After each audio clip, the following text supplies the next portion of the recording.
అమరావతి నమో నమః, అమరావతి నమో నమః, అమరావతి నమో నమః. వేదిక మీదున్న ఆర్కిటెక్ట్ ఆఫ్ మోడర్న్ భారత్ గౌరవ ప్రధానమంత్రి నరేంద్ర మోడీ గారికి, మన పేదల నాయకుడు గౌరవ ముఖ్యమంత్రి చంద్రబాబు నాయుడు గారికి, నా అన్న గౌరవ ఉప ముఖ్యమంత్రి పవన్ అన్నకి, వేదిక మీదున్న ఇతర గౌరవ పెద్దలకు, ప్రాణాలు సైతం లెక్క చేయకుండా అమరావతి కోసం పోరాడిన రైతులకు, ప్రజలకు నా హృదయపూర్వక నమస్కారాలు. ముందుగా పహల్గామ్ ఉగ్రవాద దాడిలో చనిపోయిన వారికి నేను నివాళులర్పిస్తున్నా. ఉగ్రవాదుల దాడిలో చనిపోయిన వారి కుటుంబానికి దేశం మొత్తం అండగా నిలబడుతుంది. పాకిస్తాన్ గీత దాటింది, అమాయకుల్ని చంపింది, చాలా పెద్ద తప్పు చేసింది. ఒక్క పాకిస్తాన్ కాదు, 100 పాకిస్తాన్లు వచ్చినా భారతదేశ నేలపై మొలిచిన గడ్డి కూడా పీకలేరు. 100 పాకిస్తాన్లకు సమాధానం చెప్పే ఒక్క మిసైల్ మన దగ్గర ఉంది. ఆ మిసైల్ ఏంటో తెలుసా? నమో గౌరవ ప్రధానమంత్రి నరేంద్ర మోడీ గారు. సింహం ముందల ఆటలు ఆడకూడదు, ఆడితే ఏమవుతుంది? మన సింహం నమో కొట్టే దెబ్బకి వరల్డ్ మ్యాప్లోనే పాకిస్తాన్ అని మిస్సింగ్ రావటం ఖాయం. ఈరోజు పాకిస్తాన్ ఆర్మీలో పనిచేసేవారు కొంతమంది రాజీనామా చేశారు, కొంతమంది సెలవులు పెట్టిపోయారు. దట్ ఈస్ మన నమో. నమో కొట్టే దెబ్బకి పాకిస్తాన్ దిమ్మ తిరుగుతాం ఖాయం. ఈరోజు నేను గర్వంగా చెప్పగలుగుతున్నా, ఎంటైర్ నేషన్ స్టాండ్స్ విత్ మన నమో.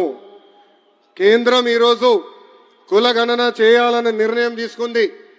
ఇది ఒక నిర్ణయం కాదు, ఇది ఒక సంచలనం. Wear others hesitated for decades, Namo acted, rewriting history with courage.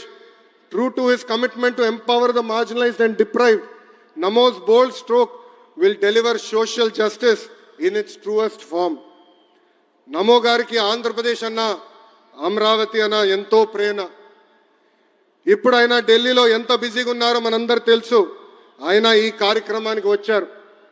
2024 ఎన్నికల్లో ప్రజలు ఎన్డీఏ ప్రభుత్వానికి 94 సీట్లు గెలిపించారు. అందుకే మన ప్రధాని నమో గారు ఆంధ్రప్రదేశ్ కోరిన అన్ని కోరికలు తీరుస్తున్నారు.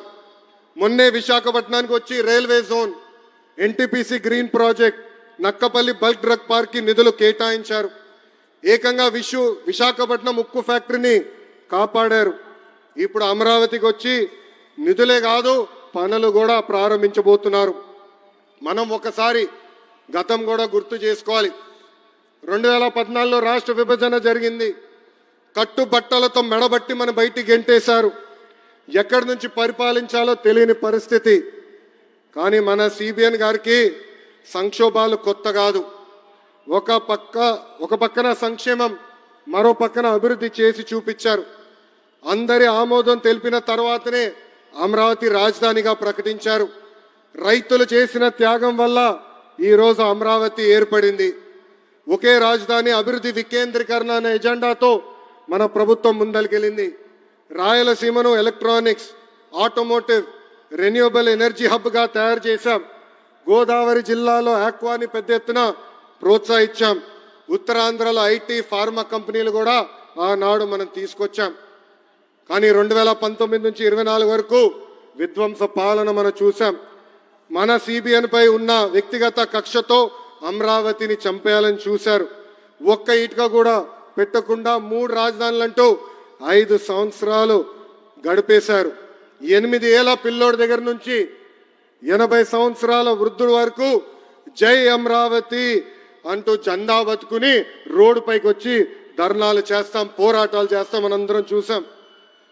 జై అమరావతి అన్నందుకు రైతులకి సంఖ్యలు